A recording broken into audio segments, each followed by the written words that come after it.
할렐루야. 전 여러분과 함께 마태복음 13장 18절에서 30절에 있는 말씀을 중심으로 씨 뿌리는 자의 비유라고 하는 제목으로 말씀을 증거합니다. 오늘 예수님께서 많은 이 회중들에게 씨 뿌리는 자의 비유를 말씀해 주었습니다. 그 내용을 살펴보게 되면 씨 뿌리는 자가 씨를 뿌리는데 어떨 때는 길가에 뿌려졌고 어떤 때는 돌짝밭에 떨어졌고 어떤 때는 가시떨기의 밭에 떨어졌고 어떤 때는 좋은 땅에 떨어졌다.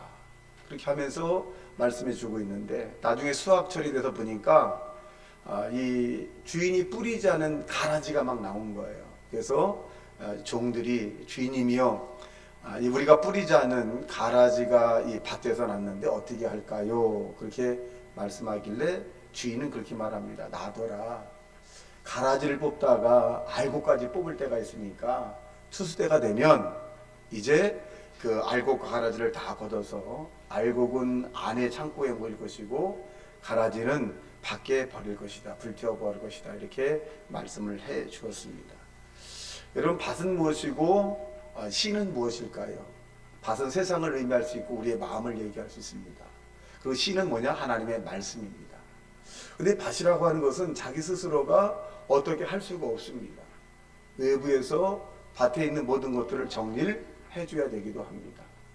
근데 이 밭은 저와 여러분의 마음이라고 하는 것인데 일생을 살아가면서 저와 여러분이 마음이 굉장히 중요합니다.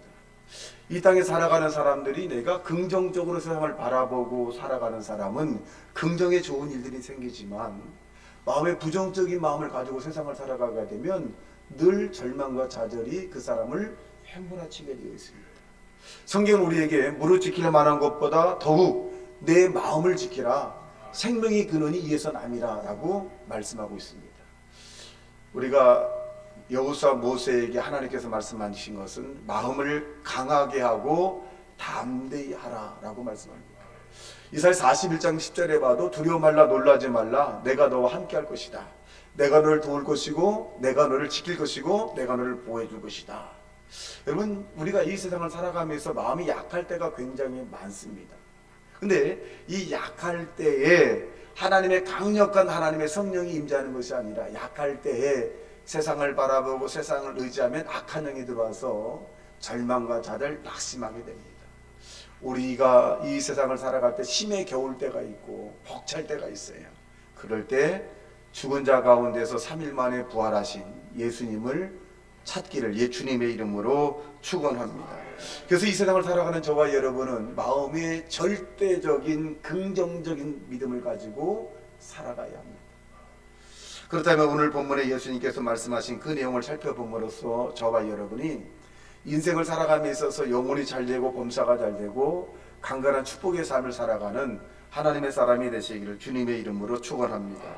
첫째, 이 씨를 뿌렸는데 길가에 뿌려졌다는 겁니다. 19절에 보니까 이렇게 말씀해 주고 있습니다. 아무나 천국 말씀을 듣고 깨닫지 못할 때는 악한 자가 와서 그 마음에 뿌려진 것을 빼앗나니 이는 곧 길가에 뿌려진 것이요 라고 말합니다. 이 길가에 뿌려진 밭은 어떤 마음이냐면 육신적으로 사는 사람들의 모습입니다. 정욕적으로 사는 것이고 쾌락적으로 살아가는 사람들을 이 길가에 뿌려진 씨와 마음이라고 성경은 말씀해 주고 있습니다. 그러니까 이 땅에 사는 사람 가운데 이 길가는 뭐냐? 영적인 것에 전혀 관심이 없어요. 죽으면 끝이다 라고 생각합니다. 그런데 이러한 사람은 나중에 죽음 직전에 왔을 때 이를 부두둑 가는 사람일 수밖에 없습니다. 이러한 사람은 이 사회의 냉대와 차디찬 이런 상처를 상당히 많이 받게 됐어요. 그래서 마음이 굉장히 딱딱하게 굳어졌어요. 자기 아내도 믿지 않고 남편도 의지하지 않고 자식도 세상도 의지하지 않고 오직 본인이에요. 오직 본인입니다. 그러니까 이러한 사람에게 아무리 하나님 말씀을 증거한다 할지라도 이 위독경 소귀의 경을 읽는 것처럼 아무런 감동을 받지 못합니다. 교회 가자, 예수 믿어야 삽니다, 부활한 주님이 우리를 다시 데리러 올 것입니다. 아무리 그래도 이 분은 거기에 반응하지 않습니다. 아니 혹시 교회 왔다 할지라도 예배가 빨리 끝났으면 좋겠다. 아니 설교는 왜 이렇게 길고 대표기도는 왜 이렇게 길고 성가대 찬양은 왜 이렇게 긴지 아주 굉장히 길게 느껴지는 사람의 마음이 길가에 뿌려진 씨와 같은 사람입니다.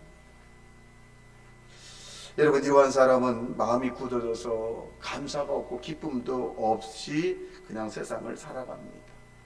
목적도 없고 의미도 없어요. 그냥 육신적인 의미의 동기를 바라보고 그냥 살아가는 사람입니다. 호세아 10장 12절의 말씀에 보면 너희 묵은 땅을 기경하라. 지금이 곧 여호와를 찾을 때니 마침내 여호와께서 오사 공의를 빛같이 너희에게 내리시리라 라고 말씀합니다. 이 굳어진 마음에는 용서가 없어요. 굳어진 마음에는 오로지 자기중심입니다. 그래서 이 자기중심적이기 때문에 굉장히 외로워요. 자기의 아픈 마음 또 쓰라린 마음을 다른 사람에게 이야기하지도 하지 않으려고 합니다. 그러니까 여러분, 이러한 사람은 굉장히 쓸쓸합니다. 그리고 다른 사람이 조금만 말을 해도 굉장히 섭섭하게 생각을 많이 합니다. 그리고 때로는 이 땅에서 빨리 죽었으면 좋겠다 그런 생각을 갖기도 합니다. 여러분, 이 땅에 저와 여러분이 살다가 내 마음대로 죽는 일이 있을까요? 아닙니다. 하나님이 저와 여러분에게 선택된 하나님의 사람들이라면 여러분이 하나님의 사람이 되기 전까지는 여러분 계속적으로 하나님의 연단과 고난이 있을 수밖에 없다는 것입니다. 저와 여러분이 길가 같은 마음이 아니라 우리가 깨어지고 엎어지고 으스러져서 주님의 말씀을 받아들이는 좋은 밭이 되어야 합니다. 우리 주변에 보면 길가 같은 마음의 밭을 가진 사람이 있는데 이런 사람들을 저와 여러분이 끝까지 부드러운 마음이 될 수 있도록 기도하고 인도해주고 그리고 그들을 지도하는 하나님의 사람이 되시기를 주님의 이름으로 축원합니다. 부드러운 마음이 되기 전까지, 부드러운 밭이 되기까지는 거기에서 씨가 잘 맺을 수 없습니다. 그러므로 저와 여러분이 길가 같은 마음에 맡은 사람을 우리가 비난하거나 비판하는 것이 아니라 오히려 그들에서 눈물 뿌리며 기도해주는 믿음의 사람이 되시기를 주님의 이름으로 축원합니다. 이러한 사람은 어떤 사람일까요? 이 가인과 같은 사람이죠. 종교적인 의식은 같지만 내용적인 부분이 없습니다. 두 번째로 돌짝밭 같은 사람이다. 20절과 21절에 보면 이렇게 말씀해 주고 있습니다. 돌밭에 뿌려졌다는 것은 말씀을 듣고 즉시 기쁨을 받되 그 속에 뿌리가 없어 잠시 견디다가 말씀으로 말미암아 환난이나 박해나가 일어날 때 곧 넘어지는 자요. 말씀을 받아서 기쁨은 있어요. 하나님이 살아계신 것 같아요. 어떨 때는 안 살아계신 것 같은데 어떨 때 살아계신 것 같아요. 그래서 기쁨은 있어요. 교회와 찬양하면 기쁨이 있고 또 기도하면 감동이 있기도 하고 또 기도하면 우연한 일들 가운데 하나님께서 좋은 것들로 주변 환경을 이끌어 주기도 합니다. 말씀을 사랑도 합니다. 예배의 소중함을 알기도 합니다. 내가 이렇게 살아서는 안 된다는 것도 알기도 합니다. 내가 죽어서 어디 갈까 궁금하기도 합니다. 그리고 다른 사람들보다 내가 좀 더 도덕적이고 윤리적으로 좀 살아야 되겠다라고 얘기합니다. 그리고 그렇게 실천하려고 굉장히 노력도 합니다. 또 환경도 때로는 생각하기도 합니다. 나만이 아니라 다른 후대의 사람들도 생각하기도 합니다. 그런데 잠시 기쁨을 누리다가 이 본문에 보니까 뭐라고 말씀해 주고 있냐면 환난이나 이 박해를 받게 되면 곧 하나 없던 걸로 하겠어요. 환난은 뭐냐? 개인적인 환난이에요. 신앙생활 하다가 좀 어려움을 당한다거나 질병이 생겼다거나 자녀에게 문제가 생겼다거나 물질적인 어려움이 다가오게 되면 금방 돌아섭니다. 내가 이렇게 해서는 안 되겠지. 그리고 하나님께 드려지는 헌금, 하나님께 드려지는 시간, 하나님께 드려지는 봉사 이런 일들이 굉장히 아깝게 생각을 합니다. 그리고 다른 사람 주변 사람들에게 핍박을 받으면 아유 나 안 다니겠어. 그리고 하나님께 드려진 것들에 대해서 굉장히 아까워하는 사람이 돌밭에 뿌려진 씨앗 같은 마음을 가진 사람인 것을 성경은 우리에게 말씀해 주고 있습니다. 여러분, 이 돌짝밭에서 우리가 좋은 밭이 되려면 어떻게 되냐? 순종의 사람이 되어야 되고 여러분 믿음으로 환경을 이겨나가는 하나님의 사람이 되어야 합니다. 여러분, 우리가 믿음에 있어서 시험이 없다라고 하는 것은 그는 바로 하나님의 선택을 받은 사람이 아닐 수 있습니다. 우리는 때로는 시험이 다가올 수 있습니다. 악마의 시험도 다가오고 그 악마의 시험으로 말미암아 우리의 마음 아픈 이런 일들도 우리에게 일어날 수 있기도 합니다.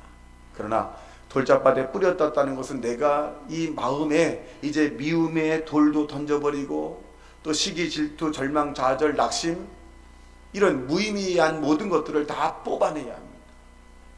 이것을 걸러질 때 여러분 좋은 밭이 되지, 돌이 많은 상태에서는 좋은 밭의 열매를 맺을 수 없다라고 하는 것입니다. 특별히 분노의 돌덩어리들, 다른 사람이 자기에게 조금만 하면 그냥 벌컥 화를 내는 거예요.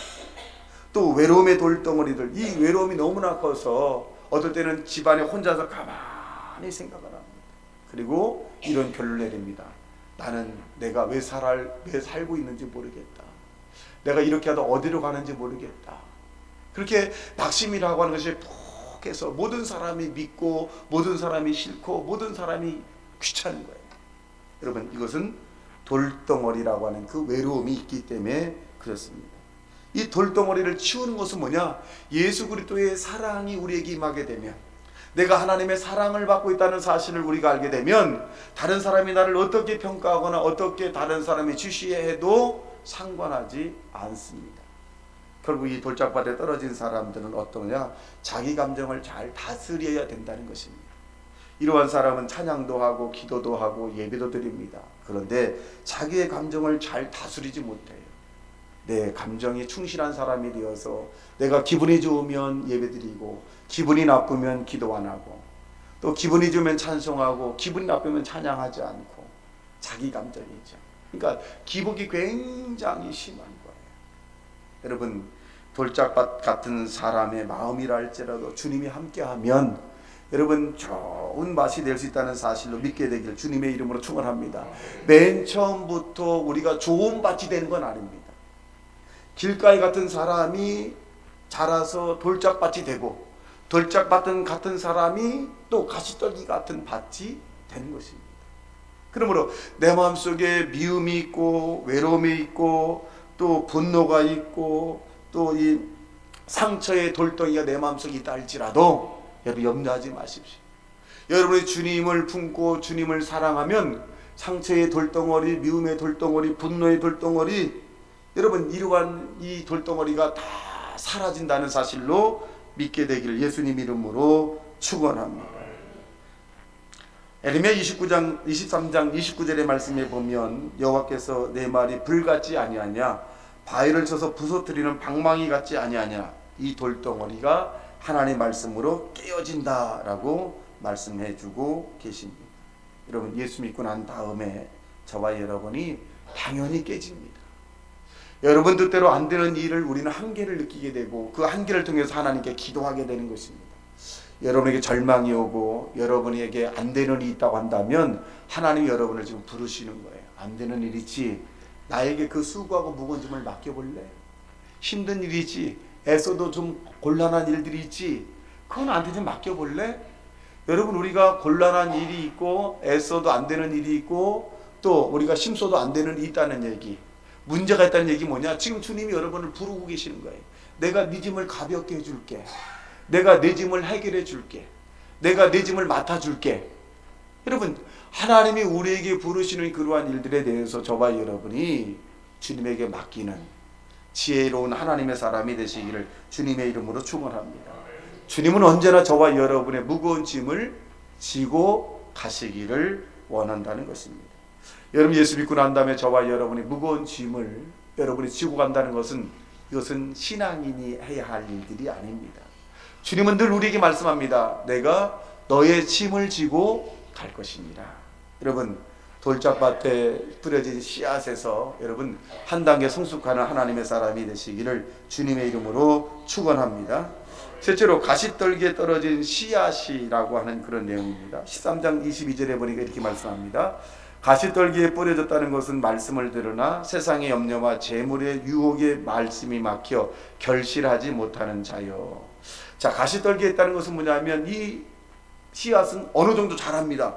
이제 조금만 있으면 열매를 좀 맺을 만한 그런 시기예요. 그런데 이 가시떨기에 뿌려진 씨앗이 가시떨기가 무성해 가지고 이 씨앗에 떨어진 이 나무를 가리는 거예요. 그래서 광합성 작용을 잘 하지 못하게 합니다. 즉 열매를 맺지 못하게 하더라 이 말입니다. 조금만 참고 조금만 인내한다면 이 좋은 열매를 맺을 수 있는데, 그런데 그렇게 하지 못한다는 것입니다. 여러분 어떤 사람 같은가요? 가룟 유다와 같은 사람이죠. 예수님의 제자로서 예수님의 이적과 기사와 능력을 체험한 사람이 가룟 유다입니다. 그리고 예수님께서 이 가룟 유다를 사랑하사 재물의 모든 권한을 그대에게 맡겨주었습니다. 그런데 이 가룟 유다는 예수님보다도 재물을 더 사랑한 사람입니다. 그래서 은산십에 예수님을 팔아버리고 말았습니다. 여러분 성경상에 보면 아나니아 삽비라고 하는 사람이 또 나옵니다. 이 아나니아 삽비라고 하는 사람은 맨 처음에 하나님의 은혜에 충만히 받았어요. 그래서 이 아나니아 삽비라가 사도 앞에서 이렇게 결정합니다. 나는 재산이 많은 사람인데 내 땅 일부를 팔아서 내가 당신들에게 가져올 테니까 이 땅 판 돈을 가지고 가난하고 소외된 사람들을 위해서 사용해 주십시오 라고 사도들에게 얘기합니다. 집에 가서 이 아나니아 삽비라 부부가 가만히 생각해 보니까 너무 아까운 거예요. 너무 아까워. 그래서 땅을 팔긴 팔았는데 너무 아까운 거예요. 봐드린다는 것이. 그래서 남편이 와서 이 베드로에게 그렇게 얘기합니다. 땅 일부를 가져왔으니, 땅을 판 돈을 가져왔으니 이걸 좋은 데 쓰십시오. 베드로가 그렇게 말. 그 땅에 판 돈이 전부이더냐? 이게 전부입니다. 너는 나를 속인 것이 아니라 하나님을 속인 것이라고 하면서 그 남편을 즉시에 혼이 떠나게 만듭니다. 그래서 사람들이 그 남편을 이제 장례 가서 밖에다가 시신을 쳤는데 그 아내가 또 옵니다. 그리고 땅 판 돈의 일부이라고 말하지 않고 전부라고 얘기합니다. 당신의 남편도 속였다. 하나님의 징벌을 받았는데 너 역시 혼을 떠나라. 그래서 이 아나니아 삽비라고 하는 이 부부가 물질 때문에 그만 둘 다 세상을 떠나고 말았습니다. 물질은 우리에게 이 땅에서 굉장히 필요한 것이지만 물질 때문에 하나님의 신앙을 가로막히는 것도 굉장히 많습니다. 여러분과 내가 부자가 되지 않고 이 땅에 사는 것도 어떻게 되면 큰 축복입니다. 만일 부자였다라면 물질을 의지하는 사람이 되어서 하나님을 알지 못했을 텐데, 물질이 부족하다 보니까 하나님께서 물질을 채워달라고 기도하다 보니까 주님을 만나게 되고, 또 여러분 하나님께 기도하면 반드시 물질의 축복을 받을 수 있다는 사실로 믿게 되기를 예수님 이름으로 축원합니다. 여러분 물질은 우리의 신앙의 길을 막아서는 안 됩니다. 성경에 보면 어느 한 큰 부자가 있습니다. 이 부자가 한 해 농사가 너무너무 잘 됐어요. 너무너무 잘 돼서 종들에게 그렇게 얘기합니다. 여봐라, 이 농사가 너무너무 잘 됐으니까 이제 창고를 크게 지어서 그 곡식의 걸 다 창고에 쌓아둬라. 이제 나는 내 생애에 이제 나는 태평성, 정말 나는 부러움 없이 나는 오래오래 살 것이다. 이 부자에게 밤에 하나님이 나타나셨습니다. 이 부자야, 잘 있었느냐? 이게 부자가 오늘 밤 내 영혼을 내가 데리고 가야 되는데 네 영혼을 지금 데리고 가면 이 땅에 있는 그 많은 곡식은 누구 것이 되겠느냐? 여러분 우리가 아무리 많은 재물을 쌓아놔도 우리 영혼을 하나님이 오늘 밤 데리고 가면 여러분 우리 것이 아닙니다. 물질은 이 땅에서 하나님이 우리에게 주었다는 얘기는 가난하고 소외되고 병든 자를 위해서 사용하라는 것이고, 물질 중에서 하나님의 사업을 하라고 하는 것이고, 또 물질 중에서 여러분이 하나님의 나라를 확장하는 도구가 되시기를 주님의 이름으로 축원합니다. 그래서 어리석은 사람처럼 성경은 이렇게 말합니다. 부자가 천국 가기가 낙타가 바늘기로 들어가는 것처럼 어렵다라고 얘기합니다. 여러분 낙타가 바늘기로 들어갈 수 있겠나요? 그러나 하나님은 하실 수 있다라고 말합니다. 여러분 부자가 천국에 들어가는 비결이 뭘까요? 그를 가난하게 만드는 것입니다. 하나님이 선택된 자라고 한다면 그를 가난하게 통해서 하나님을 의지하게 만드는 것입니다. 여러분 가시떨기에 뿌려졌다는 것은 세상의 염려, 여러분 재물을 유기죠. 염려가 너무 큰 거예요. 염려는 뭐냐? 늘 갈등하는 거지. 염려. 늘 하나님에게 그 염려를 맡기라고 말하고 한낱 괴로움은 그날에 족하다고 말씀했음에도 불구하고 계속적으로 염려하는 거죠. 내일 일 염려하지 말라. 한낱 괴로움은 그날에 족하다고 하는데 내일에 대한 염려를 계속해요. 얼마 전에 어떤 분을 만나서 대화한 적이 있는데 이런 얘기합니다. 목사님, 오늘도 비가 오지만은요 내일 비가 많이 오는데 이거 큰일 났어요. 그래. 내가 그렇게 얘기했습니다. 걱정하지 마세요. 내일 비 올 거 내일 걱정하시고, 그렇게 해야지 내일 비 올 걸 계속 걱정하면 어떻게 힘들어서 인생을 살아갑니까? 근데 우리가 일어나지 않을 일들, 내일 일어나지 않을 일들이에요. 그런데 많은 사람은 내일 일어나지 않을 일들에 대해서 너무 무거운 짐을 해서 잠을 못 자는 거죠. 그래서 불면증이 오게 되고 그 불면증으로 말미암아 노이로제에 걸리게 되는 것입니다. 저와 여러분이 가시떨기 같은 사람들은 믿음으로 좋은 땅의 사람이 되시길 주님의 이름으로 축원합니다. 마지막 네 번째, 예수님께서 우리에게 좋은 땅에 떨어진 씨가 있다는 것입니다. 이 말은 좋은 밭이죠. 좋은 밭의 사람은 어떤 사람일까요? 첫째는 긍정적인 사람이야. 무엇이든지 고맙습니다, 감사합니다, 그렇게 하도록 하겠습니다, 열심히 노력하겠습니다. 늘 감사하다라고 하는 말이 이 사람들에게 늘 고백하는 그런 모습들입니다. 여러분, 저와 여러분이 좋은 밭이 되려면 감사의 사람이 되어야 합니다. 여러분, 태양을 주심에 감사하고, 내가 걸어 다닐 수 있음에 감사하고, 또 내가 식욕이 있음에 감사하고, 내가 볼 수 있음에 감사하고, 손을 놀릴 수 있음에 감사하며, 여러분이 다른 사람을 섬길 수 있음에 감사하는 하나님의 사람이 되시기를 주님의 이름으로 축원합니다. 여러분이 식당 사업을 하게 된다면 여러분은 대단히 감사해야 돼요. 왜 감사해야 되느냐? 배고픈 사람에게 맛있는 음식을 제공한다는 것이 얼마나 감사할까요? 여러분, 배고프고 이 허기진 사람에게 내가 정성껏 들여서 그들에게 맛있는 것을 제공한다. 하나님의 은사입니다. 여러분의 교회에서 봉사한다는 것, 식사 봉사한다는 것, 여러분 얼마나 감사하겠어요.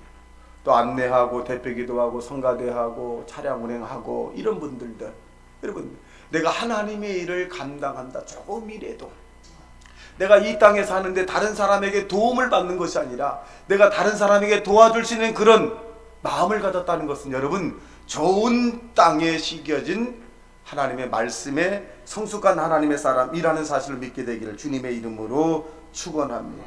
우리는 항상 언제나 적극적 인생을 살아가야 합니다. 여러분, 다른 사람이 나를 어떻게 평가하는 것이 중요한 것이 아니라 하나님이 나를 어떻게 평가하는 것이 중요합니다. 하나님이 나를 어떻게 보고 계실까? 여러분에게 주어진 모든 일들은 하나님이 여러분에게 계획된 일들이기도 합니다. 여러분을 맡겨진 일에 최선을 다하셔야 합니다.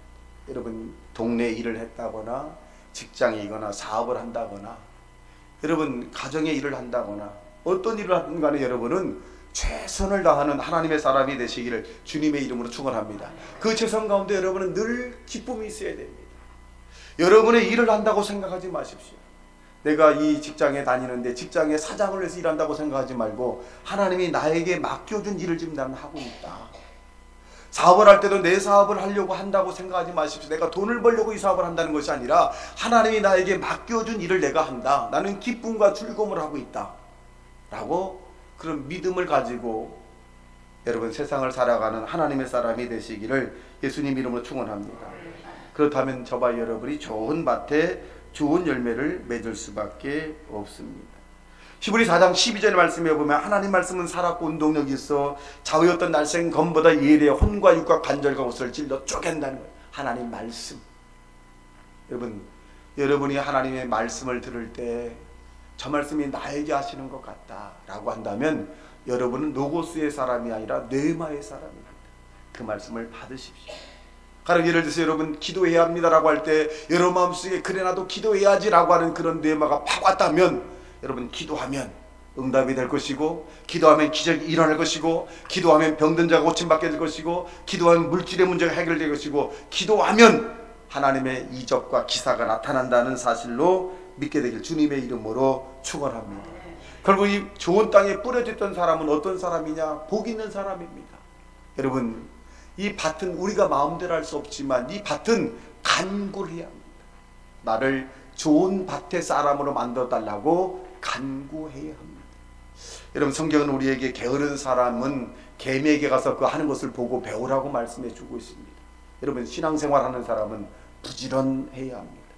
기도도 부지런하게 해야 되고 예배도 부지런하게 드려야 되고 또 자기의 관리도 부지런하게 잘 관리해야 되고 또 육적인 일도 부지런해야 합니다. 이런 사람들이 좋은 밭에 떨어진 씨앗과 같은 사람이다. 성경은 우리에게 말씀해 주고 있습니다. 그러면 저와 여러분이 좋은 밭이 되어서 다른 사람들에게 영향력을 주고 많은 사람에게 도움을 주고 많은 사람에게 하나님의 살아계심을 나타내는 간증의 산 증인들이 되시기를 예수님 이름으로 축원합니다. 같이 말씀 생각하며 통성으로